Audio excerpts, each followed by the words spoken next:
जय श्रीराम, जय गुरुदेव. नेहमीप्रमाणे प्रार्थना करू आणि या सत्राला सुरुवात करू. सगळ्यांनी हात जोडा, डोळे मिटा. प्रार्थना म्हणण्यासाठी एक खोल दीर्घ श्वास घ्या. गुरुर्ब्रह्मा गुरुर्विष्णू गुरुर्देवो महेश्वरः. गुरु साक्षात परम ब्रह्म तस्मै श्री गुरवे नमः. तस्मै श्री श्री गुरवे नमः.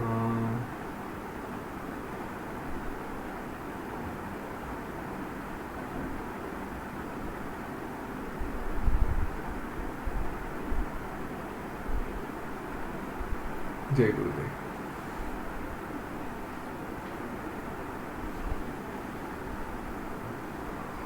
तर मागे आपण पुण्य आणि पावन यांची गोष्ट ऐकली आणि त्याच्यामध्ये ती संपल्यानंतर मग आपण बलिराजा आणि प्रल्हाद, मला वाटतं तुम्ही या दोघांमध्येही जे ध्यान आले आहेत ते केले असतील गेल्या आठवड्यामध्ये. छान. ध्यान केलं. त्याच्यामुळे आज बोलण्यासारखं असं काही राहिलं नाही, कारण हा सगळा अनुभवाचा विषय आहे. आणि या अनुभवाबद्दलही आज थोडंसं सांगेल. जेव्हा पुण्यपावांची कथा सांगितली त्याच्यानंतर वसिष्ठ ऋषींनी श्रीरामांना सांगितलं की या मनाचं एक वैशिष्ट्य आहे. हे जेव्हा रिकामं असतं तेव्हा आनंद असतो आणि हे मन जेव्हा भरलेलं असतं तेव्हा हे दुःखी असतं. या एक मिनिट.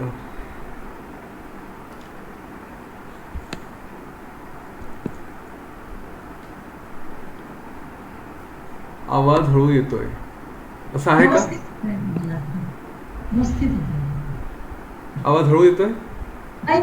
व्यवस्थित आहे. तुमच्या साईडचं थोडं व्हॉल्यूम वाढवून घ्या जर तसं असेल तर, ज्यांना हळू येतोय ते.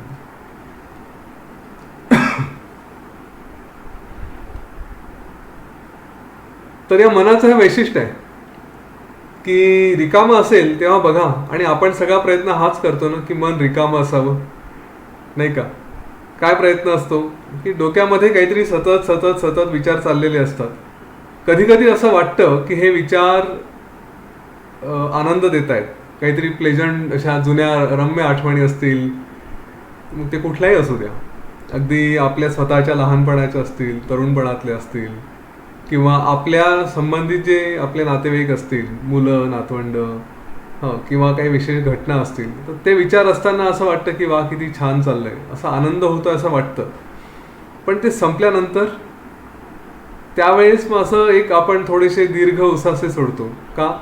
कारण जशी ही ब्रेन मनाची जी ही वृत्ती आहे, विचार करणं, आपली एनर्जी चालली जाते, थकून जातो. आणि त्याच्या अगेन्स्ट जेव्हा मन रिकामं करतो तेव्हा पूर्णपणे सगळे विचार गेलेले असतात, शांत असतो आणि त्यावेळेस खरा आनंद असतो. अनेकदा ही आनंदाची जी व्याख्या आहे, डेफिनेशन, हीच थोडी गडबड होत असते. आणि म्हणून मी बऱ्याच सत्रांमध्ये पुन्हा पुन्हा इकडे लक्ष आणायचा प्रयत्न करतो की आनंद म्हणजे कुठला आलेला अनुभव असं नाही आहे. तो अनुभव आपण आतमध्ये घेतो. आनंद म्हणजे काय आहे की ती जी अवस्था आहे जी खरंच शून्य असते, ज्यावेळेस विचार नाही, ज्यावेळेस आपण पूर्णपणे स्वतःमध्येच आहोत, काहीही नाही, ज्याला शब्दांनी सुद्धा वर्णन करता येत नाही, तर ती अवस्था म्हणजे आनंद. आणि त्या अवस्थेशी मॅच करणारे हे जे आपले अनुभव असतात, गुलाबजाम खाल्ला आनंद झाला, तर तो जो अनुभव आहे तो अनुभव त्या अवस्थेशी जोडला जातो, म्हणून त्याला आनंद म्हटलं जातं. बाकी बाहेरच्या गोष्टींमध्ये कुठेही आनंद नाही आहे. त्यामुळे हे विचार शून्य अवस्था ही खरी आनंदाची अवस्था. मी अनेकदा याच्यात बोललेलो आहे की कधी विचार सुरू झाले, कुठलेही विचार असतील, आणि अशा वेळेस आपण आपल्या श्वासावरती लक्ष द्यायला सुरुवात केली, कारण तोच एक मार्ग आहे की जो पटकन आपल्याला आपलं कुठून तरी एकीकडून घेऊन दुसरीकडे जायचं, ज्याला प्रत्याहार म्हटलेला आहे. प्रतिआहार. आपल्या विचारांना काहीतरी प्रतिआहार द्यायचा आहे, काहीतरी दुसरं त्याला खायला द्यायचं आहे. काय द्यायचं? तर आपला श्वास द्यायचा. डोक्याला जे विचार येत असतात, मनात जे विचार येत असतात, तिकडून दुसरीकडे जायचा प्रयत्न केला तर विचार सोडून जाता येत नाही. मग काय करायचं? श्वासावरती लक्ष द्या. श्वासावरती लक्ष द्यायला सुरुवात केली हळूहळू हळूहळू की मग जाणवतं अरे आपण विचार शून्य झालंय आणि सहज चेहऱ्यावरती एक असं छानसं स्माईल येतं. तर ही शून्य अवस्था ही महत्वाची. इथून पुढे वसिष्ठ ऋषी श्रीरामांना मार्गदर्शन करताना सांगतात की त्यांनी बलिराजाची गोष्ट सांगितली तर ते म्हणतात, त्या बलिराजाच्या गोष्टीच्या सुरुवातीलाच वसिष्ठ ऋषी सांगतात, ते म्हणतात की वैराग्य हे अनेक प्रकारे येतं. जसं स्वतः श्रीरामांना हे विचारातून आलेलं वैराग्य आहे. जनकाला त्या सिद्धांची वाणी, त्यांचा उपदेश ऐकून वैराग्य आलं. आणखी कोणाला वेगवेगळ्या पद्धतीने आलेलं वैराग्य असतं. ही कर्कटीचं वैराग्य थोडंसं इथे त्यांनी त्याचा उल्लेख केला नाही, पण तेही इंटरेस्टिंग आहे की काहीतरी भोग भोगायचे आणि ते भोग भोगून मग त्याच्यातलं सगळं शून्यपणा तिच्या लक्षात आला की याला काही अर्थ नाही आहे. त्याच्यातून जे वैफल्य आलं तिथून पुढे तिला आलेलं वैराग्य. असे अनेक प्रकारचे वैराग्य असतात, पण बलिराजाचं वैराग्य हे जास्त इंटरेस्टिंग आहे माझ्या दृष्टीने तरी. का? कारण आपण आयुष्यामध्ये आपला मूळ जो उद्देश असतो तो, आपल्या आयुष्याचा मूळ उद्देश काय आहे की मला आनंद मिळावा, मला मुक्ती मिळावी. आणि असं आपण बसल्या बसल्या कधीतरी स्वप्न बघत असतो की मी जगात कुठेही गेलो, कुठेही मला फिरता यायला हवं, हवं ते खाता यायला हवं, हवं ते सुख मला उपभोगता यायला हवं. मग त्याला आपण लाईफ म्हणू. बरं ठीक आहे, मग पुढचा प्रश्न, कधीपर्यंत हे करायचं? नाही, हे सतत चालू राहिलं पाहिजे. मी अमर व्हावं, कायमचं तरुण व्हावं आणि हे सगळे उपभोग जितके भोगता येतील तितके एकानंतर एक भोगतच राहावे ही आपली इच्छा असते. ठीक आहे, मग ही एक गमतीची गोष्ट. म्हणजे मी जेव्हा आर्ट ऑफ लिव्हिंगचा कोर्स घेतो तेव्हाही मी असंच विचारतो की तुमच्या या आयुष्याकडनं काय काय अपेक्षा आहेत. तर सेम स्टोरी इथे की अपेक्षा आहेत, बरं, पण एक गोष्ट लक्षात घ्या की ज्यांच्याकडे हे आहे ते सुखी आहेत का जरा जाऊन विचारा. म्हणजे एखाद्याला वाटतं का रे आयुष्यात काय हवं आहे, मला 5 करोड मिळाली तर मी सुखी. बरं ठीक आहे, ज्याच्याकडे 5 करोड आहेत तो सुखी आहे का विचारा बरं, तो आनंदी आहे का? तसं हे जे काही आपली उपभोगाची अपेक्षा असते, आणि मला कोणीही सांगावं की मी जर एखाद्याला म्हटलं माझ्यात एवढी शक्ती आहे, मी तुम्हाला वर देतो की तुम्हाला आयुष्यभर तुम्ही अमर व्हाल, पहिली गोष्ट. दुसरी गोष्ट, तुम्हाला आयुष्य तुमच्या या अमरत्वामध्ये तुम्ही तरुण राहाल, हनुमानासारखे चिरतरुण. आणि तिसरी गोष्ट, तुम्हाला जे पाहिजे उपभोगायला हवं ते सगळं मी देईल. तर हवं की नको? सगळेजण म्हणतील हवं, पाहिजे आम्हाला. पण मग त्याच्यामध्ये सुख राहील का? मूळ आपली जी अपेक्षा आहे, आनंद, सुख, हे मिळेल का? तर सुरुवातीला वाटतं हे असं जर मिळणार असेल तर का नाही, मी कायमचा आनंदी राहील. मग बलिराजाला विचारूया आपण हा प्रश्न.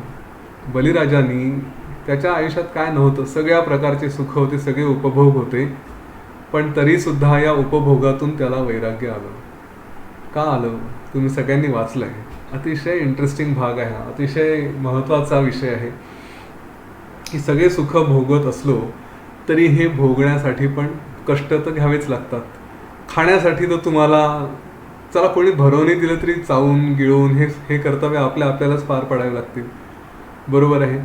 तुम्हाला कुठलंही सुख उपभोगायचं असेल तर सकाळी उठून तिकडे जा, त्या भोगाच्या मागे लागा. ह्या सगळ्या गोष्टी आहेत. फिरायचं म्हटलं, मला काही बघायचं आहे तर इथून तिथपर्यंत जाणं आलं, या सगळ्या गोष्टी कराव्या लागतात. त्याच्यात कष्ट आहेत, आणि ते जर नाही मिळाले तर मग मात्र आपल्याला दुःख होतं. त्यामुळे हे सगळे सुख भोगा भोगा भोगा हा जो भोग प्रकार आहे याच्यावरतीच बलिराजाला वैराग्य आलं. त्याने म्हटलं की मी काय मिळवलं, इतके दिवस सतत भोगत राहिलो आणि याच्यामध्ये मला काय, आज असं वाटतं की काही नाही, हे पुन्हा उठून तेच ते रटाळ कार्यक्रम आहेत, कंटाळवाणे कार्यक्रम आहेत. रोज उठा, रोज राज्यकारभार करा, रोज तेच ते उपभोग घ्या, तेच ते स्त्रिया, तेच ते सौंदर्य, तेच ते खाणं पिणं, जे काही असेल सगळं तेच. आणि व्हेरायटी वाटते, पण तसं काही त्याच्यात बदल काहीच नाही. एकूण सगळ्यांचं स्वरूप एकच आहे. तर याच्यात काय अर्थ आहे? म्हणून त्याला या सगळ्या गोष्टींचा कंटाळा आला आणि मग त्याने विचार करायला सुरुवात केली की असं कुठलं स्थान आहे की जिथे काही न करता सुख मिळेल. हा खरा सुखाचा अर्थ आहे. लक्षात घ्या, श्रीरामांनी अगदी सुरुवातीला जो प्रश्न मांडला आहे वैराग्याचा, त्याच्याबद्दलच तसेच विचार इथेही आहे. काही न करता माणूस सुखी राहू शकेल का?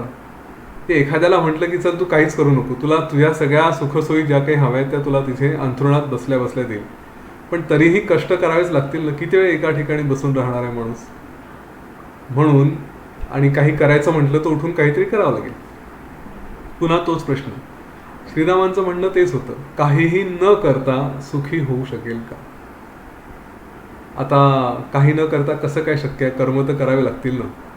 मग कर्म करायचे म्हटल्याबरोबर आले प्रश्न, मग त्याच्या मागोमाग कर्माचे फळ, मग ते फळांचे जे काही आपल्याला भोगावे लागतील ते भोग, हे सगळं जर असेल तर सुख कुठे आहे? आणि म्हणून श्रीरामांनी जो प्रश्न विचारला होता अतिशय सुंदर, हे सगळं करूनही जर सुख नसेल तर कशाला हे सगळे उद्योग करायचे? जीवन सोडून द्या, संपवा. हे उद्योग करण्यात काही अर्थ नाही, हे त्यांचं म्हणणं होतं. आत्महत्या करणं पाप आहे हेही त्यांनी सांगितलं होतं. पण हा विषय महत्त्वाचा होता की काय जगण्यात काही कारणच दिसत नाही मला. बलिराजाला एवढं सगळं उपभोगून नंतर त्याला कारण कळलं. श्रीरामांना हे अगोदरच दूरदृष्टीने कळलं होतं, हे सगळं करूनही कंटाळाच येणार आहे. हा त्या बुद्धीमधला फरक होता. तर बलिराजाने असा विचार केला की हे काही खरं नाही, याच्यात जर पुन्हा पुन्हा पुन्हा पुन्हा तेच ते करत राहिलो मला कंटाळा आलाय. मग त्याला स्वतःच्या वडिलांशी, विरोचन महाराजांशी झालेला संवाद आठवला.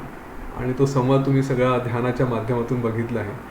तो राजा कोण, तो मंत्री कोण, तो प्रदेश कुठला प्रदेश आहे? तो मोक्षाचा. आणि राजा कोण त्याचा? तर जो आपला आत्मदेव आहे, आपण स्वतः परमात्मा, तो त्याचा राजा. आणि तिथलं मंत्री कोण? तर हा मंत्री म्हणजे आपलं मन. हे मन त्या राजापर्यंत आपल्याला जाऊ देत नाही. ह्याच्याशीच काय ती मैत्री करा, त्याच्याशी मैत्री केल्यानंतर तो मंत्री आपल्याला राजापर्यंत जाऊ देतो. नाही तर ते सुख काही कुठे मिळू शकत नाही, त्या प्रदेशात जाता येणार नाही. आणि त्या मंत्र्याचं आणि या राजाचं गणित फार विचित्र आहे. तेही आपण बघितलेलं आहे की राजाशी मैत्री करायची असेल, राजापर्यंत पोहोचायचं असेल तर मंत्र्याशी मैत्री करा. आणि मंत्र्याला जिंकायचं असेल तर त्या राजाशी आपला संपर्क झाला पाहिजे, तरच आपण मंत्र्याला जिंकू शकतो. हे कसं साध्य करायचं? तर त्याची जी युक्ती आहे ती इथे वसिष्ठ ऋषींनी दिलेली आहे. ते म्हणतात की या मंत्र्याला तुम्ही जर त्याला समाधानी करायचा प्रयत्न केला तर तो कधीच समाधानी होत नाही. बरोबर आहे. मंत्र्याला तुम्ही कितीही त्याला पेढे द्या, कितीही त्याला लाच खाऊ घाला, थोडक्यात आपल्या व्यावहारिक भाषेत बोलायचं झालं तर त्याला काय वाटेल ते द्या, हा मंत्री घेईल सगळं पण सुखी कधी होणार नाही. आणि त्याच्यामुळे त्याच्याशी मैत्री होऊ शकत नाही. तर काय करायचं? मग हे देताना त्या मंत्र्याला थोडं थोडं द्यायचं, नाही द्यायचं अशातला प्रकार नाही, थोडं थोडं द्यायचं. पण त्या मंत्र्याला जाणीव करून द्यायची की अरे यांनी तुला काही समाधान होणार नाही, यांनी तुला काही समाधान होणार नाही. असं करत करत, जसं लहान मुलाला आपण त्यांनी चॉकलेट खायचं म्हटलं तर चॉकलेटसोबत लगेच टूथब्रश पण देतो की हां खा, आपण याच्यानंतर ब्रश करायला विसरू नको, हे पण घे. तसं ह्या मंत्र्याला, ह्या मनाला थोडं थोडं चुचकारायचं, थोडं थोडं द्यायचं, थोडं थोडं त्याला जागरूक करायचं. आणि असं करत करत मग हळूहळू त्याला या विषयांपासून पूर्णपणे दूर न्यायचं. त्याचा विषयांशी संबंध संपला की मग आपण या मनाला जिंकलो. मनाला जिंकलं की राजापर्यंत पोहोचलो की आपण त्या प्रदेशात, मुक्तीच्या प्रदेशात प्रवेश केला. हे असं छानसं वर्णन वसिष्ठ ऋषींनी त्या बलिराजाच्या या गोष्टीच्या माध्यमातून केलेलं आहे. आणि इथून पुढे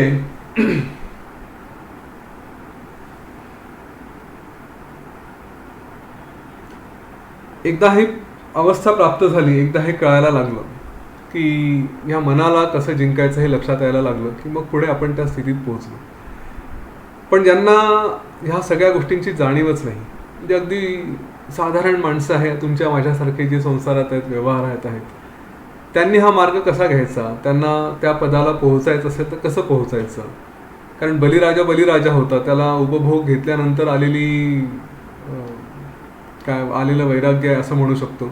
आपण अनेक मोठे मोठे बिझनेसमॅन किंवा असे लोक बघतो, बिल गेट्स सारखे, की आयुष्यभर मारामारी करून प्रचंड पैसा कमवला मायक्रोसॉफ्टमध्ये, आणि आता चॅरिटी, गेट्स फाउंडेशन आहे त्याच्या माध्यमातून चॅरिटी करणं वगैरे असे करू शकतात. असे अनेक लोक आहेत. पण तेवढी श्रीमंती नाही, तेवढं उपभोग नाही, हे असताना सुद्धा मला वैराग्य कसं येईल, मला ह्या मार्गावरती जाता येईल का? बलिराजाचं ठीक आहे, राजा आहे, त्यांनी सगळं उपभोगल्यानंतर मग त्याला कंटाळा आला, पण माझे तर सेन्सेस, माझे इंद्रिय अजूनही तहानलेले आहेत, अजूनही त्यांना काही ना काही हवं आहे. अशा स्थितीमध्ये त्यांना इंद्रियांना तृप्त करावं आणि मग मी हा सगळा मार्ग वापरावा, की इंद्रियांना आहे तसंच त्यांचं दमन करावं, त्यांना थांबवावं, त्यांना जबरदस्ती करावी आणि मग पुढे जावं, हा प्रश्न मनात येतो. या प्रश्नाचं उत्तर काय आहे? तिथेही ते उत्तर वसिष्ठ ऋषींनी दिलं. त्यांनी सांगितलं आहे की इन जनरल योग वासिष्ठमध्ये आतापर्यंत किंवा याच्या पुढे जे काही येणार आहे त्याच्यावरून जर सांगायचं झालं तर जबरदस्तीने इंद्रियांना दाबून ठेवून कुठलंही कार्य करायचं म्हटलं तर त्याला अर्थ नाही, कारण ते कधी ना कधी बाहेर येतात, ते आपले गुण दाखवायला सुरुवात करतात. त्यामुळे ह्या इंद्रियांना तृप्त करणं हे आपलं काम आहे, ते करावं. पण त्याच्यासोबत इथे जसं सांगितलं की ते तृप्त करताना त्याच्यावर संस्कारही हवेत. मग ह्या गोष्टी कशा साध्य करायच्या? तर म्हणून आपला जो दिवस आहे, या दिवसाला 50% काळ हा आपण आपल्या व्यवहाराला, संसाराला, या गोष्टींना द्यावा. उरलेल्या काळामध्ये जे 25% त्याचं विभाजन केलेलं आहे, 25% हे आपण श्रवण, मनन, निधिध्यासन याच्यावर द्यावं आणि 25% गुरूंनी सांगितलेले जे काही कार्य आहे किंवा गुरुसेवा, गुरूंचे वचन ऐकणं, तिकडे द्यावं. आता पहिला 50% तर सहज माहिती आहे आपल्याला काय करायचं काय नाही. याच्यामध्ये खूप हाव ठेवली आहे, सतत व्यवहार आणि पैसे कमवणं किंवा ह्या सगळ्या गोष्टी. ह्याच्यामध्ये गेलो तर मग 100% ही वेळ कमी आहे. त्यामुळे आपल्या जीवनाला, आणि हे कोणासाठी सांगितलं आहे? हे साधकांसाठी, मुमुक्षूंसाठी सांगितलेलं आहे. त्याच्यामुळे 50% आपल्या जीवनाला जेवढं योग्य आहे तेवढं कार्य करावं. उरलेल्या 25%मध्ये श्रवण, मनन, निधिध्यासन म्हटलं आहे. इथे मी एक गोष्ट अवश्य सांगेल जी प्रल्हादाच्या कथेमध्ये आलेली आहे, तेव्हाही सांगेल पण आताही सांगतो, की ह्या सगळ्या गोष्टी आपण करणं भाग आहे. वसिष्ठ ऋषींनी या प्रल्हाद बलिराजाच्या गोष्टीमध्ये हे सांगितलं आहे की प्रयत्न हा स्वतःचा स्वतः, त्याला दुसऱ्यांनी कोणी कितीही काही सांगितलं तरी त्याचा फायदा नाही आहे. श्रवण ठीक आहे, तुम्ही कोणालाही ऐका, कोणाचेही वचनं ऐका, पण त्याच्यानंतर त्याच्यावर विचार करणं हा आवश्यक आहे. आणि निधिध्यासनचा अर्थ काय आहे? निधिध्यासन म्हणजे त्याचा अक्षरशः शब्दशः फोड करून जर करायचं झालं तर सतत एखाद्या गोष्टीवरचा विचार करणं, निधिध्यासन. नि म्हणजे सतत, निधिध्यासन म्हणजे त्याच्यावर ध्यान करणं, त्याचा विचार करणं. आता कसलं ध्यान करायचं? तर इथे प्रत्यक्ष योगाच्या भाषेत जर बोलायचं झालं तर सतत ध्यानाची अवस्था म्हणजे निधिध्यासन. कसलं ध्यान? तर मी कोण आहे, माझं काय आहे, ही अवस्था प्राप्त करून घेण्यासाठी सतत ध्यान करणं म्हणजे निधिध्यासन. आता हे कोण करणार? मनन तुम्हालाच करायचं आहे. निधिध्यासन त्याच्यावरती सतत ध्यान करणं, त्या अवस्थेत राहणं, स्वतःची मनाची अवस्था शून्य करणं, हे सुद्धा आपल्यालाच करायचं आहे, दुसरं कोणी करू शकणार नाही. ठीक आहे, सांगणारा सांगून जाईल, परंतु मनन आणि निधिध्यासन हे आपलंच होईल, तेव्हाच ही प्रगती होऊ शकेल. तर हे असं 3 टप्प्यांमध्ये आपला दिवस विभागला आणि एकदा याच्यावरती प्रगती सुरू झाली, हळूहळू ज्ञान यायला लागलं की हे जे व्यवहाराचे 50% आहेत ते हळूहळू कमी करायचे आणि ते पुढे अशा अवस्थेत आणायचं की तुमची जी अवस्था आहे की मला गुरुनी जे सांगितलं आहे ते कार्य मी करेल. त्याच्यामध्ये सेवा राहील, ध्यान राहील, मनाची अवस्था पूर्णपणे स्वतःमध्ये शांत, आणि गुरूंनी सांगितलेलं कार्य हेच करणं, हेच पुढे घेऊन जाणं, हे आपलं जीवन होतं. व्यवहारासाठी, पोटासाठी जे काही असेल ते थोडंफार करावं, पण बाकीचा सगळा काळ ह्याच मार्गावरती न्यावा, असं योग वासिष्ठमध्ये सांगितलं आहे. आता तुम्ही म्हणाल, एखादा म्हणेल की मी पैसे नाही कमवले तर चालणार नाही का? तर असं नाही. व्यवहार हा तुमचा थोडासा जरी असला, पोटासाठी जरी असला, तरी उरलेलं जे गुरूंचं कार्य आहे ते त्याच्यातून अर्थार्जन होऊ शकतं, नाही अशातला प्रकार नाही. आपण आज ज्या काळात जगतोय, इथे कुठलंही कार्य फुकट म्हणून करायला गेलं तर लोकांना हवंच आहे. पूर्वीच्या काळी फुकट म्हणून करायला जा तरी लोक स्वतःहून त्याच्यासाठी दानधर्म करायचे, पैसे द्यायचे, तिथे काही कुठलं कोणाकडे मागायची गरज नव्हती. त्यावेळेस अध्यात्माला, त्यावेळेस ऋषींना, ह्या सगळ्या कार्यांना, शिक्षकांना राजाश्रय होता. एवढं असायचं की राजा म्हणायचं जे पाहिजे ते, माझं राज्य तुमचं, तुम्ही फक्त, जसं छत्रपती शिवाजी महाराजांनी रामदास स्वामींना म्हटलं होतं की हे राज्य तुम्ही घ्या आता, इतकं ते सगळं सोडून दिलं होतं, तर त्यावेळेस राजाश्रय असायचा. आता राजाश्रय वगैरे असा काही प्रकार नाही. आता जीव आहे त्याला स्वतःचं पोटही भरायचं आहे, त्याच्यामुळे हा व्यवहार कुठेतरी सांभाळायचा असतो. तर जे गुरु कार्य आहे त्याच्यातूनही व्यवहार साध्य होऊ शकतो. हे दोन्हीची सांगड घालता येते. परंतु मनामध्ये, आपल्या डोक्यामध्ये विचार काय असावा, हे गुरूंचं कार्य आहे म्हणून पुढे न्यायचं आहे. त्याच्यातून जे फळ येईल ते आलं तर ठीक, नाही आलं तरीही ठीक. त्याच्यात जास्त डोकं घालायचं नाही, कारण मूळ उद्देश हा मुक्तीचा आहे. तर हे सांगितल्यानंतर जेव्हा अशा प्रकारचं ते बलीचं सगळं ध्यान आणि त्याला जे निधिध्यासन वगैरे सगळं लक्षात आलं, आणि मग बलीनी ध्यान करायला सुरुवात केली. पुढची सगळी अवस्था, त्याच्या राज्याचं काय झालं, त्याच्या मनात काय विचार आले, हे सगळे आहेत. तिथे शुक्राचार्य त्याला फक्त येऊन जो उपदेश करून गेले, तो उपदेश एक महत्त्वाचा आहे. शुक्राचार्यांनी त्याला सांगितलं की उगाच पाल्हाळा लावण्यात काय अर्थ आहे, खूप लांबलचक सांगण्यात काय अर्थ आहे. जे काही आहे ते सगळं चित्त आहे, जे काही आहे सगळं तो एकच परमात्मा आहे, तोच काही सगळं आहे. पण त्यांनी हेही सांगितलं की बलिराजा, मी कितीही ओरडून ओरडून, म्हणजे कंठशोष हा शब्द वापरलाय, कितीही घसा फोडून सांगितलं तरीही त्याचा फायदा होणार नाही, जोपर्यंत स्वतः ह्याच्यावरती विचार करत नाही, जोपर्यंत स्वतः याचं अंमलबजावणी करायला सुरुवात करत नाही. स्विमिंगबद्दल तुम्हाला कितीही सांगा, पाण्यात असं जायचं तसं जायचं, अशी उडी मारायची तशी उडी मारायची, परंतु जोपर्यंत उडी मारत नाही, जोपर्यंत स्वतः आपण हातपाय मारत नाही, तोपर्यंत पोहणं हे शक्य नाही. तसंच हेही आहे. कोणाचंही कितीही ऐका, स्वतः मनन निधिध्यासन करा. तुम्ही ऑलरेडी हे करता आहात, रोज स्वतः वाचता आहात, चर्चा करता आहात, त्याच्यावर विचार करता आहात, ही अतिशय आनंदाची गोष्ट आहे. ध्यानही करता आहात, हीही पण आनंदाची गोष्ट आहे. आणि त्याच्यात योग वासिष्ठाचा सिक्वेन्सच तसा आहे की तो एक एक एक एक टप्पा आपल्याला पुढे घेऊन जातो. तर हे कंटिन्यू करा, ध्यान जरूर करत राहा, स्वतः विचार अवश्य करा. जे काही सत्रांमध्ये येणारे ध्यान आहे ते तर कराच, पण त्याशिवाय सुद्धा स्वतः याच्यावर कधीतरी विचार करत जा. आणि खूप फिवरिश होऊन विचार करण्याची गरज नाही, असं खूप त्याच्यामध्ये भावना प्रधान होऊन विचार करावं असं आवश्यक नाही आहे. सहज जगाकडे बघता बघता मनात हे विचार येतात, सहज कळायला लागतं. तर त्या मार्गावरती जरूर जायचं. आणि हे बलिराजाचं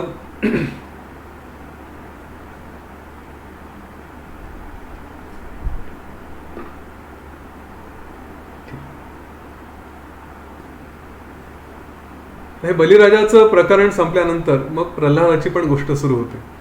आता आपण वैराग्याचे वेगवेगळे प्रकार, कुठून वैराग्य आलं, आत्मज्ञान कसं प्राप्त करून घेतलं, हे सगळे जे वेगवेगळे विचार बघितले, त्याच्यामध्ये प्रल्हादाचं सुद्धा विशेष महत्त्व आहे.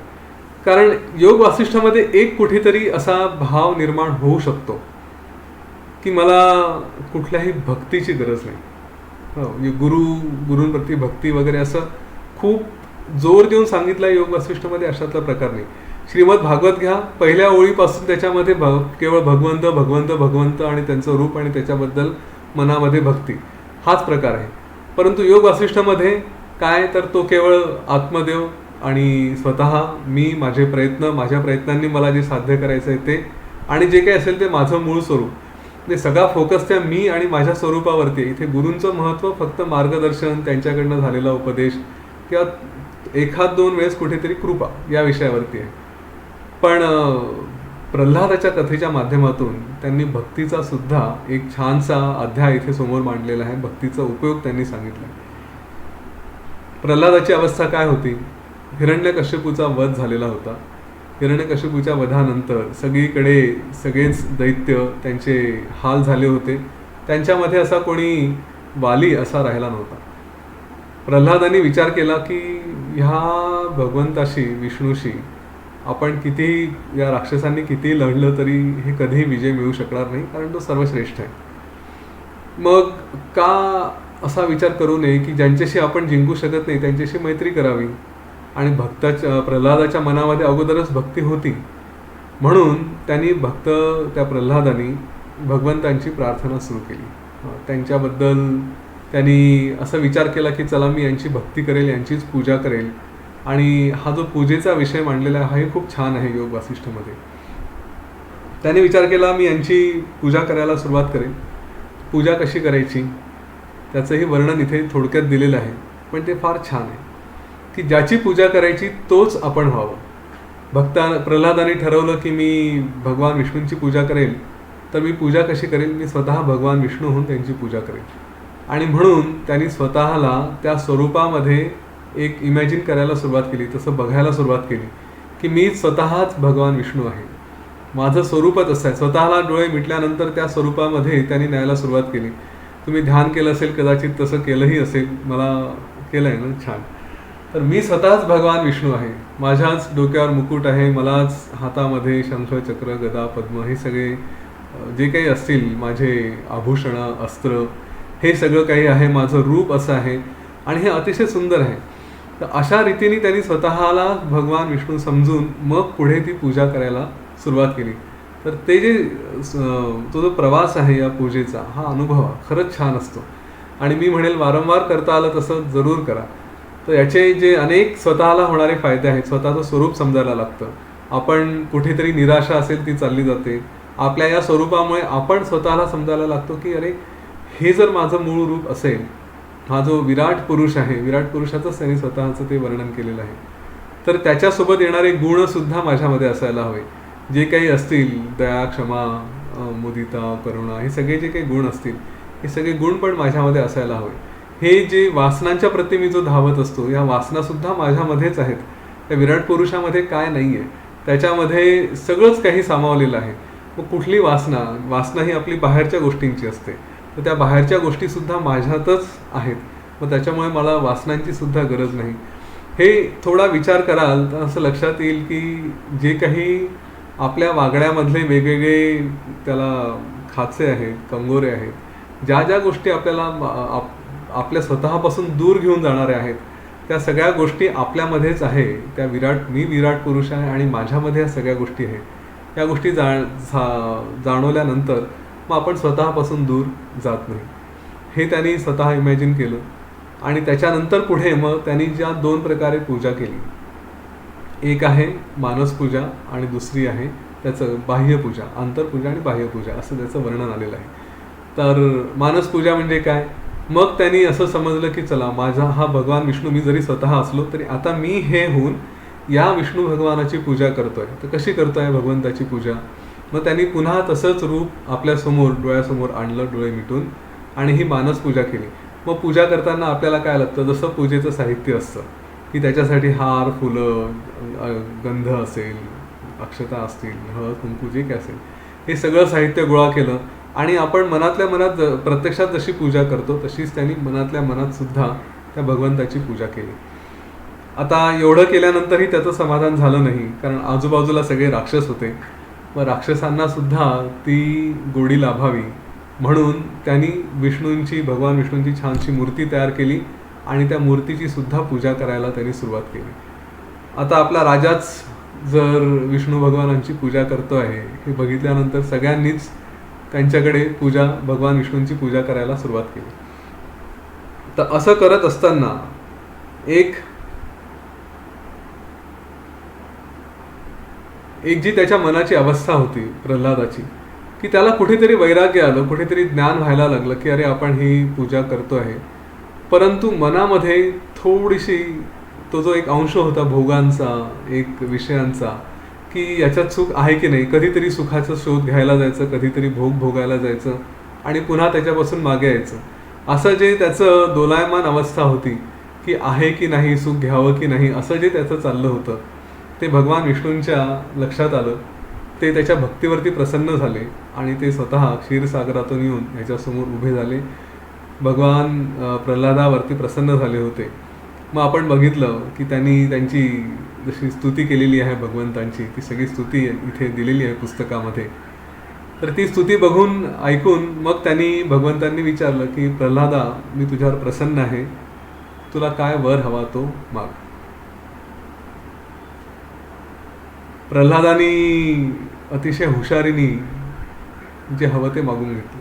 काय मागितलं, ते म्हणे की भगवंत, माझ्याकडे सगळंच काही आहे आणि तुम्ही सगळं काही द्यायला श्रेष्ठ आहात, त्याच्यामुळे जे काही सगळ्यात श्रेष्ठ आहे ते तुम्ही मला द्या. कारण मी मागेल, माझ्या मुलांच्या बाबतीत हे झालंय की तो खेळण्यांच्या दुकानात घेऊन जायचा मुलगा आणि जाताना मला हे पाहिजे, मला ते पाहिजे असं घेऊन जायचा. मला वाटतं मागे हा किस्सा सांगितलाय. तर मला एक वडील म्हणून धाकधूक पडायची की अरे त्या दुकानात तर फार महागडे खेळणे मिळतात आणि याची डिमांड समजा. त्याला लहानपणापासून शस्त्रास्त्र फार आवडायची. कधी गदा घेईल, कधी धनुष्यबाण घेईल, कधी तलवार घेईल, कधी बंदूक घेईल, असं चालायचं. तर बंदूक घ्यायची म्हटलं तर त्या सगळ्या चायनीज खेळण्यांचा इथे प्रवेश झाला होता आणि असं वाटायचं की एखादी महागडी वस्तू मागितली तर काय घ्यायचं. आणि मग मी तयारी करून जायचो की काहीतरी महागडी वस्तू घ्यावी लागेल. पण दुकानात गेल्यानंतर त्याला दुसरंच काहीतरी आवडायचं आणि तो ती स्वस्तातली गोष्ट घ्यायचा. तर मी म्हणायचो चला सुटलो आपण. पण प्रल्हाद हा त्या मुलासारखा नव्हता. तो अति हुशार होता. त्याला माहिती आहे की जे काही श्रेष्ठ आहे तेच देणार आहे. तर मी कशाला हलक्यातलं मागू. आणि म्हणून त्यांनी विष्णू भगवानांकडे असा वर मागितला की जे सर्वश्रेष्ठ आहे ते मला द्या. आणि त्याच्या या चातुर्यावरती भगवान प्रसन्न झाले आणि मग त्यांनी म्हटलं की तुला ब्रह्मस्वरूपाकडे नेणारा विचार तुला सुचो, असा मी आशीर्वाद देतोय, असा वर देतोय. जेव्हा असा वर त्याला मिळाला आणि त्याच्यानंतर मग प्रल्हादानी स्वतःच्या स्वरूपाबद्दल विचार करायला सुरुवात केली. ते सगळं अतिशय सुंदर वर्णन तोही ध्यान स्वरूपामध्ये आपण घेतलेलं आहे. प्रल्हादानी विचार केला की पहिल्यांदा तर मी बघतो मी कोण आहे. इथून त्यांनी सुरुवात केली. मग मी म्हणजे शरीर नाही, मी म्हणजे इंद्रिय नाही, म्हणजे आपले जे काही सेन्सेस आहेत. तर शरीर नाही हे तर पक्का आहे, कारण शरीरामध्ये मी नेमका कुठे आहे हे माहिती नाही. शरीर संपल्यानंतरही माझं अस्तित्व उरतं. मग किंवा शरीर अस्तित्वात येण्यापूर्वी सुद्धा मी होतो. तर ह्या सगळ्या गोष्टीमुळे शरीर म्हणजे मी नाही हे लक्षात आलं. इंद्रियांचं काय, तर इंद्रिय हे वेगवेगळे आहेत आणि इंद्रिय जेव्हा एखाद्या गोष्टीचा अनुभव घेतात तर तो अनुभव तेवढ्यापुरतं. डोळ्यांनी एखादी गोष्ट बघितली, मला आवडली, तर डोळ्यांचा अनुभव तेवढ्यापुरता आहे. डोळे मिटल्यानंतर डोळ्यांसमोरची गोष्ट गेली. शब्द काही कानाने मी ऐकतो. तर बेसिकली त्यांनी हे सगळे जे पंचतन्मात्र आहेत तेच आपल्या वेगवेगळ्या इंद्रियांशी जोडलेले आहेत. शब्द मी ऐकतो पण ते शब्दही नसतात तरीही सुद्धा मी आहे. अगदी पूर्ण नीरव शांतता असते अशा वेळेस हे माझं अस्तित्व असतं. जेव्हा काहीच दृश्य नाही आहे तेव्हाही मी असतो आणि गंध नसेल तेव्हाही मी असतो. मग गंध आहे म्हणजे नाक म्हणजे मी आहे का. त्या इंद्रियांचाही त्याने अनुभव घेतला की इंद्रियांच्याही पलीकडे मी आहे. काही काही लोकांना इंद्रियच नसतात. ते एखाद्याला ऐकूच येत नाही, एखाद्याला डोळेच नसतात, पण तरीसुद्धा अस्तित्व तर आहे ना. तेव्हासुद्धा मीपणाची जाणीव असते. मग त्याने ह्या अनुभवानंतर प्रल्हादाने विचार केला की ठीक आहे, शरीर नाही, मन नाही, मग त्याच्या पुढे काय, मन, बुद्धी, अहंकार, हे ह्या सगळ्या गोष्टीसुद्धा मी नाही आहे. कारण ह्यांचं कधी अस्तित्व असतं, कधी नसतं, पण तरी मी असतो. कधी कधी मनाची भावना, मन नाही आहे, मन कुठे आहे हेच माहिती नाही, शून्य झालेलं असतं. कधी कधी अहंकार हे पण नसतं, बुद्धी चालत नाही आपण असं म्हणतो. मग यांच्या अनुपस्थितीमध्ये सुद्धा मी आहे, माझी उपस्थिती आहे, म्हणजे या सगळ्यांच्या पलीकडे आहे. तो जो आत्माष्टकमधला श्लोक आहे की मनोबुद्धी अहंकार चित्तानिनाहम न च श्रोत्र जिव्हे न च घ्राण नेत्रे न च व्योम भूमीर न तेजो न वायू चिदानंद रूप शिवोहम शिवोहम, हा जो श्लोक आहे तर तोच त्यांनी एक प्रकारे इथे स्वतः म्हटलंय की अरे मी ह्या सगळ्यांच्या पलीकडे आहे, याच्यानंतर मी आहे. अशा अनुभवामध्ये तो प्रल्हाद गेल्यानंतर स्थिर झाला आणि स्थिर झाल्यावरती मग त्याला कुठल्याच गोष्टीचं भान राहिलं नाही. एक राजा अशा अवस्थेत बसून राहिला. त्याच्या सैनिकांनी, त्याच्या मंत्र्यांनी त्याला जागं करायचा प्रयत्न केला, शुद्धीवर आणण्याचा प्रयत्न केला, पण प्रल्हादावरती काही परिणाम झाला नाही. आणि मग अशा रीतीने सगळं त्याच्या राज्यामध्ये अराजक माजलं. तिथे जो मत्स्यन्याय असतो की मोठे हे लहानांना खातील, तसं जे कोणी श्रेष्ठ आहेत ते आपल्यापेक्षा कनिष्ठांवरती किंवा जे शक्तिमान आहेत ते दुबळ्यांवरती अत्याचार करायला लागले आणि कोणालाच तिथे कुठलीही भीती उरली नाही. त्याच्यामुळे सगळंच यज्ञ, याग वगैरे या सगळ्या गोष्टी आपोआप शांत होऊन गेल्या. देवांनाही काही कर्तव्य उरले नाही. देवसुद्धा मग ते मोक्षाकडे जायला लागतील अशी स्थिती आली. देवांना मग स्वर्गाची गोडी लागली नाही, कारण जे काही येतं ते सगळं स्वर्गात त्यांना मिळत होतं. तर भगवान विष्णूंनी हे सगळं बघितलं आणि त्यांनी असा विचार केला की हे जर असंच चालू राहिलं तर या पृथ्वीवरती काहीच उरणार नाही. देवांनाही काही कार्य उरत नाही, कारण त्यांना कोणी काही आहुती द्या किंवा त्यांची प्रार्थना करा अशी काही अवस्था राहिलेली नाही आहे. देवही काही कारण न उरल्यामुळे राक्षस तसेही दुर्बळ झालेले आहेत. त्याच्यामुळे देवांनाही काही आता कष्ट करायची गरज पडली नाही. आणि अशा स्थितीमध्ये ते जर मोक्षाच्या मार्गावर लागले तर ही सगळी सृष्टी ही संपून जाईल. आणि मग माझं जे मुख्य कार्य आहे हे सगळं सांभाळण्याचं, या सृष्टीला सांभाळण्याचं, त्या कार्याला काही अर्थ उरणार नाही, कारण ते काही कार्यच राहणार नाही. पण मग त्यांनी असा विचार केला की तसंही नाही राहिलं तरी त्यांनी काय फरक पडतो, मला या सगळ्या गोष्टींचं काही असलं काय नसलं काय काही विशेष नाही, पण एक आपलं भूमिका आहे, आपलं कर्तव्य आहे, त्याच्यामुळे ही सृष्टी असल्यानेही मला काही विशेष फरक पडत नाही, मला हे कार्य करायचंच आहे, तर ही असू द्यावी असा त्यांनी भगवंतांनी विचार केला. आणि मग ते आले, त्यांनी प्रल्हादाला त्याच्या समाधीतून त्यांचा शंख वाजवून उठवलं आणि मग त्याला सांगितलं की अरे तू, त्याचा पुन्हा राज्याभिषेक केला आणि त्याला सांगितलं की तू तुझं कार्य कर. बली आणि प्रल्हाद या दोघांच्याही बाबतीत हे असं घडलेलं आहे की त्यांनी हा विचार केला की मी आता राजा आहे, मला काही केलं काय नाही केलं काय काही फरक नाही पडत, त्याच्यामुळे माझं कर्तव्य मी पार पाडेल. जी आता जोपर्यंत शरीर आहे, जोपर्यंत जीवन आहे, तोपर्यंत मी माझं कर्तव्य हे अशाच रीतीने पार पाडेल, वैराग्य सह मी ते निभावेल आणि मला कुठल्याही गोष्टींशी स्वतःला बांधून घ्यायचं नाही, परंतु कर्तव्यही सोडायचे नाही, कारण काही केलं काय आणि नाही केलं काय काहीच फरक पडत नाही, मी आहे तसाच आहे. या भूमिकेतून मग प्रल्हादानी त्याचं सगळं पुढचं राज्यकारभार सांभाळायला सुरुवात केली आणि ही सृष्टी आहे त्या मूळ अवस्थेला परत आणली. इथे हा योग वासिष्ठाचा अध्याय संपतो, प्रल्हादाची कथा संपते. कथा संपता संपता वसिष्ठ ऋषी सांगतात, श्रीरामांना ते उपदेश करतात की हे राम, या गोष्टींवरून आपल्या मनाबाबतीत आपल्या चित्तावरती लक्ष देऊन विषयांपासून स्वतःला दूर ठेव आणि जगाचं आहेच ते स्वरूप समजून घेऊन स्वतःमध्ये राहा. हे विषय या मनाला केव्हा कुठे वाहून नेतील, हे मन कसं भरकटून जाईल याची काहीही गॅरंटी देता येत नाही, याची काही खात्री देता येत नाही, कारण मनाचं स्वरूप आहे असंच आहे. आणि विषयांच्या मागे कितीही लागलो तरी हे मन कधीही पूर्ण समाधानी होत नाही. त्याच्यामुळे विषयांपासून स्वतःला दूर ठेव. विषय म्हणजे जे काही माझ्या दृष्टीने साध्या भाषेत बोलायचं झालं तर जे काही अट्रॅक्शन्स आहेत, डिस्ट्रॅक्शन्स आहेत, जे काही म्हणता येईल, त्यांच्यापासून स्वतःला दूर ठेव आणि स्वतःमध्ये तू मग्न राहा, तिथेच लक्ष दे. बाकी सगळं आहे ते आहे, तुमच्या माझ्या दृष्टीने सगळ्यांना माहिती आहे, या जगामध्ये काहीही केलं, कितीही केलं, बलिराजाच्या निमित्ताने बघितलं, तो उपभोग घेऊनही तृप्ती होत नाही, कारण ती न संपणारी आहे. आणि प्रल्हादाच्या मार्गातून बघितलं तर भक्ती करा, काहीही करा, शेवटी आत्मविचार हा महत्त्वाचा आहे. रामाने हा प्रश्न विचारला होता की भगवंतांनी डायरेक्टली मुक्ती का नाही दिली, एवढे भगवान विष्णू आहेत, प्रसन्न झाले, त्यांनी का विचार करायला सांगितलं. वसिष्ठांचं उत्तर तेच होतं की काहीही करा, स्वतःच्या प्रयत्नांनीच प्राप्त होऊ शकेल.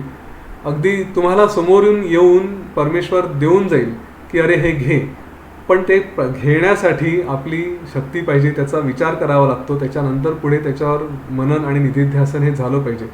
कर्कटी असू द्या, जनक राजा असू द्या, बली असू द्या, प्रल्हाद असू द्या, कोणीही असतील, या सगळ्यांनी विचारच केलेला आहे. प्रभू श्रीरामांनी सुद्धा प्रश्नोत्तरांच्या माध्यमातून विचार करत करत करत हे पुढे गेलेले आहेत आणि त्यांना नंतर ते निर्वाणपद प्राप्त झालं. तर हा स्वतःच्या प्रयत्नांचाच भाग आहे. तुम्हाला कोणीही कितीही श्रेष्ठ येऊ द्या, गुरु येऊ द्या, परमेश्वर येऊ द्या, ते तुम्हाला सांगतील, अगदी गुरुसुद्धा म्हणतील तत्वमसी तू तोच आहे, परंतु आहे म्हटल्यानंतर मला त्याच्यावर निधिध्यासन करणं आवश्यक आहे. नुसतं आहे म्हटलं आणि एकदम 1000 ट्यूबलाईट पेटल्या, सगळं दिसायला लागलं असं होणार नाही, प्रयत्न मला करणं भाग आहे. तर हा विषय तिथे त्यांनी सांगितला. आणि मग त्यांनी शेवटी वसिष्ठ ऋषींनी सांगितलं की म्हणून या बाबतीत सावध राहा. गाधी राजाची गोष्ट त्यांनी सांगितली आहे की असं मन अचानक भ्रमामध्ये भरकटू शकतं आणि मग काहीही होऊ शकतं. तर ही मायेचा खेळसुद्धा तसा विचित्र आहे. तर ती गाधी राजाची गोष्ट आता तुम्ही आठवड्यात वाचा, अतिशय इंटरेस्टिंग आहे आणि इथून पुढे सगळ्याच गोष्टी फार छान आहेत. तर हे कार्य सुरू ठेवा, पण मनन निधिध्यासन थांबवू नका, ते मात्र जरूर सुरू ठेवा. इथे थांबू आज. काही प्रश्नोत्तर असतील तर ते घेता येतील. जय श्रीराम, जय गुरुदेव. कोणाला प्रश्न असतील तर घेऊया, पण थोडीशी आम्हाला वाचताना एक शंका आली होती, ती विचारू का? हो हो, विचार. पान नंबर 309 वर तुच्छ जीवन आणि धन्य जीवन, याच्यात आम्हाला थोडंसं असं वाटलं की मरण मागणं किंवा आणि कोणाला योग्य, तर ते तुच्छ जीवन आणि धन्य जीवन याची कंपॅरिझन केली आहे का? असं असू नये म्हणजे तुमचं जीवन तुच्छ होईल असं आहे का ते उद्देश त्याच्यात? की मी क्षीण खुश आहे, दुःखाने गांजलो आहे, मी मूढ दिशाहीन आहे, अशा अनेक प्रकारच्या भावनांनी जो ग्रासून गेला आहे त्याने मरण्याची इच्छा करणे योग्य. म्हणजे हे उपहासात्मक लिहिलं आहे का तुमचं जीवन कशाने धन्य होईल आणि कसं असाल तर तुच्छ असेल असं सांगायचा प्रयत्न आहे का इथे? मस्त कळलं नाही. मरण मागणे केव्हा योग्य आणि केव्हा अयोग्य असा तो हा. विषय आहे तिथे. एक मिनिट, spotlight होतं. ओके. तर प्रल्हादाची जी अवस्था होती त्याच्याबद्दल हे सगळं होतं की त्याला आता काही म्हणजे सगळं संपलं अशा स्थितीत होता आणि त्याच्यानंतर हा सगळा ध्यान आणि हा विषय त्यांचा प्रल्हादाचा आलेला आहे. त्याच्यामध्ये ही जी अवस्था म्हटलेली आहे की कृश आहे, मी गांजलेलो आहे, माझ्याकडे काहीच नाही, त्यांनी मरण मागणे योग्य असं म्हटलं. पण याचा अर्थ आत्महत्या करणं असं नाही. मरणाची त्याच्यानंतर शेवटची ओळ तीच आहे की त्या अशा व्यक्तींनी मरणाचा मार्ग मागायचा, मरणाची इच्छा करणं हे ठीक आहे. का? कारण त्याच्याशिवाय मुक्ती नाही. तुम्हाला साधारणपणे एखादी व्यक्ती अशा परिस्थितीत फसलेली आहे की जिला काहीच सुचत नाही आहे, काहीच करता येत नाही, जीवन हे सगळं अशा स्थितीत आलेलं आहे की आता सगळं संपलं आहे, अडून गेलं आहे, इथून पुढे काही करता येणार नाही. आणि का करता येणार नाही? कारण माझ्या शरीरातच जोर राहिलेला नाही आणि सतत अंथरुणात पडलेलं आहे, बेड रिडन आहे ज्याला म्हणतो आपण, आजारी आहे आणि याच्यातून बाहेर पडण्याची शक्यता दिसत नाही. त्यांनी परमेश्वराकडे म्हणावं की अरे मला आता काही करता येत नाही, देवा मला मुक्ती दे, असं म्हणणं हे ठीक आहे. परंतु जो तरुण आहे ज्याच्यामध्ये सगळं काही करण्याची शक्ती आहे त्यांनी अशी अपेक्षा करू नये असाच त्याचा अर्थ आहे. कालच पेपरमध्ये एका तरुण मुलाच्या आत्महत्येची गोष्ट आलेली आहे, बातमी आली होती की ज्याला त्या कुठे जॉब मिळाला नाही किंवा इंजिनिअरिंग काय त्याचं काय जे काही फायनल इयर होतं त्याच्यात प्लेसमेंट मिळाली नाही म्हणून आत्महत्या केली अशी गोष्ट आहे. एका तरुण माणसाने आत्महत्या का करावी? हे तुम्हाला जॉब मिळाला नाही तर काय आयुष्य संपलं? आपल्या आयुष्यावरती कोणाकोणाचे अधिकार असतात. मी ते आत्महत्येबद्दल तर पूर्ण एक वेगळा व्हिडिओच आहे, जमलं तर तो या आठवड्यात बघा. मी या प्रश्नाच्या निमित्ताने म्हणून सांगतो, मी तसाही तो शेअर केला आहे. पण थोडक्यात सांगायचं झालं तर ह्या जीवनावरती आपल्या आईवडिलांचा, समाजाचा, म्हणजे शरीरावरती जर म्हटलं तर, कारण त्यांनी आईवडिलांनी जन्म दिलेला आहे, आपल्या सगळ्या आजूबाजूच्या लोकांनी आपल्याला सांभाळलेलं आहे, आपल्याला पुढे नेलं आहे, व्यवस्थित काळजी घेतलेली आहे. आपण शाळेमध्ये रिक्षामधून गेलो असू, बसमधून गेलो असू, एका ठिकाणाहून दुसऱ्या ठिकाणी प्रवास केला असेल, अनेक लोकांनी आपल्यासाठी काहीतरी केलेलं आहे. तर त्या सगळ्यांचं एक ऋण असतं आपल्यावरती, आपल्या पितरांचं ऋण असतं. कारण आपण जर जीव संपवायला म्हटलं तर ते पितर तसेच अतृप्त राहतात. आपल्या शरीरामध्ये जर विचार केला तर आपल्या या शरीरामध्ये अनेक प्रकारचे जीवजंतू असतात की जे या शरीरावरती जगत असतात, ते चांगलंच कार्य करत असतात. जसं अन्न पचवण्याचं काम करणारे सुद्धा विशिष्ट प्रकारचे बॅक्टेरिया आहेत. हे सगळे जे काही जीवजंतू आपल्यामध्ये असतात, परमेश्वर म्हणतो आपण अहम वैश्वानरो भूत्वा प्राणिनाम देहमाश्रितः असं भगवान श्रीकृष्णांनी म्हटलं आहे गीतेमध्ये. तर ते आपल्या शरीरामध्ये असतात, म्हणजे परमेश्वरही असतो, त्यालाही आपण आहुती देत असतो. हे सगळेजण जेव्हा आपल्यावरती अवलंबून असतात तर आपला काय अधिकार आहे की या शरीराला संपवायचं? तर त्या दृष्टीने तो विचार अवश्य व्हावा की कधीही शरीर हे संपवण्यासाठी नाही आहे, कारण अनेक जण असे असतात. आणि मग जर असं काही केलं तर हे निसर्ग नियमाच्या विरुद्ध असतं. हे सगळे जे कोणी अतृप्त असतात ते मग आपल्याला आशीर्वाद तर निश्चित देणार नाही. ते म्हणतील की अरे नाही, तू चुकीचं कार्य केलं आहे, याची शिक्षा भोगावी लागेल. असं म्हटलं आहे की हा जीव अतृप्त असेल तर तो किती योनी फिरत राहील, किती काळ फिरत राहील माहिती नाही. आणि दुसरी गोष्ट, शरीर संपवल्यानंतर काहीच करता येत नाही. मन काय, मन आहे तसंच राहील. जी मनाची अवस्था, जो उद्वेग, जो त्रास, जी चिडचिड असेल ती तर तशीच राहणार आहे ना. शरीर संपून जाईल पण मन ते तर राहतं तसंच राहतं. त्या मनाला काही करता येणं शक्य असेल तर ते शरीराच्या माध्यमातून करता येतं. शरीर संपवल्यानंतर मनाला काहीच करता येणार नाही. आज चिडचिड आहे, आज संताप आहे, तर मी म्हणतो श्वासावर लक्ष द्या, प्राणायाम करा, थोडं ध्यान करा, चांगल्या गोष्टी ऐका, ते मन शांत होऊ शकेल. पण हे सगळं करण्यासाठी शरीराची गरज आहे. शरीरच सोडून दिलं तर मग कुठलं श्रवण, कुठलं मनन, कुठलं निधिध्यासन काहीच शक्य नाही आहे. त्यामुळे हे शरीर टिकवणं आपलं कर्तव्य असतं. जेव्हा स्वाभाविकपणे जाईल, जेव्हा जायचं तेव्हा जाईल. आपल्या शास्त्रामध्ये सगळे त्याचे मार्गही दिले आहेत की आता सगळं झालं, सगळं संपलं, आता शरीर काही उपयोगाचं राहिलं नाही. मग गुरूंच्या माध्यमातून, गुरुकृपेनी जेव्हा मन तृप्त असेल तेव्हा हे शरीर सोडणं योग्य आहे. फार रिसेंटली मी परमपूज्य गुरुदेवांचं एक फार छान वाक्य ऐकलं कि जब इच्छाएं हैं लेकिन सांसें खत्म हो जाती है उसको मृत्यू कहता है. हाँ, इच्छा है, वासना बाकी है, पण श्वास संपले तर त्याला मृत्यू म्हणतात. पण जब इच्छाएं पूरी हो गई लेकिन सांसें बाकी है उसको मुक्ती कहते हैं. की अरे सगळ्या इच्छा, हो ना, इच्छा सगळ्या थांबून दिल्या, आता इच्छा तर संपणार नाही, त्यांना सांगायचं की संपा आता, आणि श्वास बाकी आहे, ते जे जीवन आहे त्याला मुक्ती म्हणतात. तसं व्हावं, माणसाने त्या दृष्टीने जगण्याचा प्रयत्न करावा. शरीराकडून संपलं आहे, शरीराकडून नाही होत तर मग गोष्ट वेगळी आहे, मग तर ठीक आहे, ते येईल. ठीक आहे. जय गुरुदेव. विद्याताई त्यांना काही विद्याताई अनम्यूट केले तुम्हाला. आवाज येतोय? हो येतो. काही नाही, प्रल्हादाचं ध्यान शलाकाताईंनी खूप छान घेतलं, पण तुम्ही अशी पुनरावृत्ती केली तिचा मला अधिक आनंद झाला. आता पुढे कुठलं येईल ते तुम्ही अवश्य घ्या, आम्हाला एकदा ऐकायचं.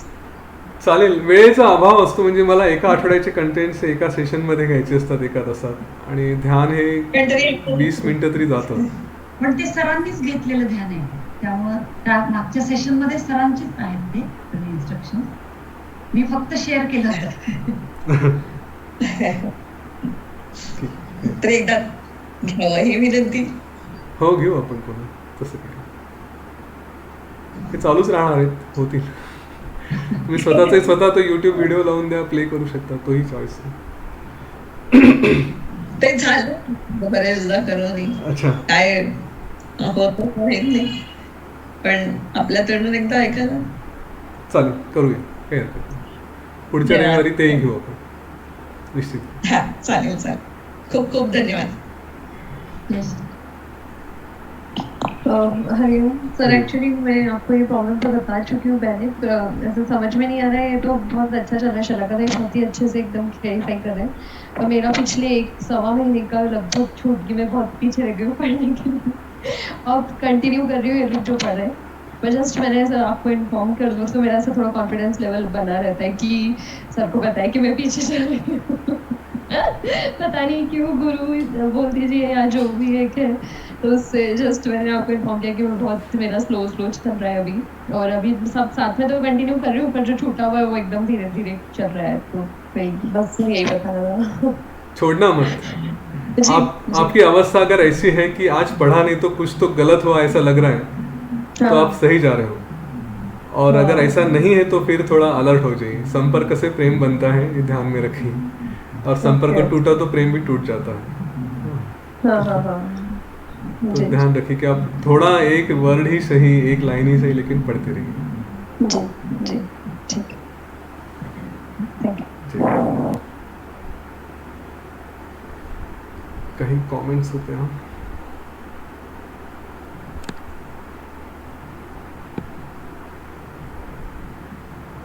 अच्छा, अजून कोणाला विचारायचं का सरांना काही?